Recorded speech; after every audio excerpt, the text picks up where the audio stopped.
ಭೂಮಿಯ ಆಕಾರ.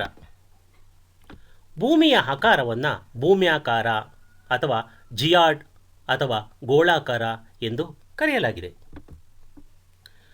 ಏಕೆಂದರೆ ಭೂಮಿಯು ಧ್ರುವಗಳ ಬಳಿ ಸ್ವಲ್ಪ ಚಪ್ಪಟೆಯಾಗಿದ್ದು ಸಮಭಾಜಕ ವೃತ್ತದ ಬಳಿ ಹುಬ್ಬಿದಂತಿದೆ.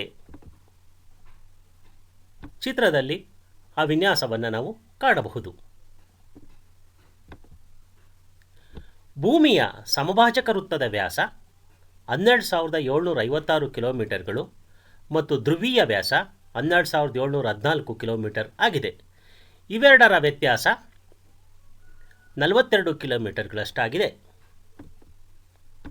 ಅದೇ ರೀತಿ ಸಮಭಾಜಕ ವೃತ್ತದ ಸುತ್ತಳತೆ 40,076 ಕಿಲೋಮೀಟರ್ ಮತ್ತು ಧ್ರುವೀಯ ಸುತ್ತಳತೆ 40,008 ಕಿಲೋಮೀಟರ್ಗಳಷ್ಟಿದೆ.